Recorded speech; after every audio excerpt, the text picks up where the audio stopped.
Welcome to World in 2 Minutes. These are your headlines. 8 rockets were fired from Syria starting from around 2 p.m. local time. They went over the Turkish border and caused explosions in Kilis. Reports indicate at least one person was killed while several others were injured. Turkey has returned fire into Daesh positions. Kilis in southeastern Turkey is across from the Oncupinar buffer zone, where camps for Syrian refugees were recently set up. Previous attacks on Kilis province were blamed on Daesh.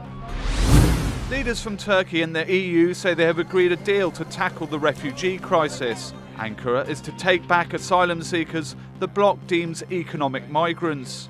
In return, the EU will resettle a Syrian refugee in a one-on-one exchange agreement. Turkey has also requested an extra $3 billion in aid, above the $3.3 billion the bloc has already promised. It also wants visa requirements for Turkish citizens entering the bloc to be lifted within the next few months. More than 1 million refugees crossed into Europe last year. Turkey has taken in close to 3 million. Talks are scheduled to continue next week.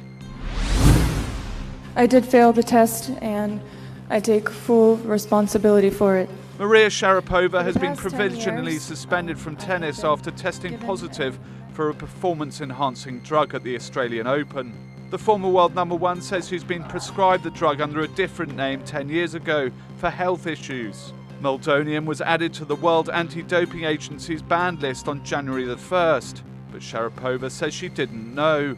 Nike has suspended its sponsorship deal with Sharapova while the International Tennis Federation investigates her case. And the Swiss watchmaker Tag Heuer says it will not renew its contract with Sharapova. People around the world are marking International Women's Day. The event dates back more than 100 years and originated as International Working Women's Day. The UN later began to assign political and social themes to the event. This year's theme is Planet 50-50 by 2030. Step it up for gender equality. But the World Economic Forum has estimated the gender gap won't close until 2133. The hashtag Pledge for Parity is being used on social media to celebrate the day. Thanks for watching TRTworld.com, Istanbul.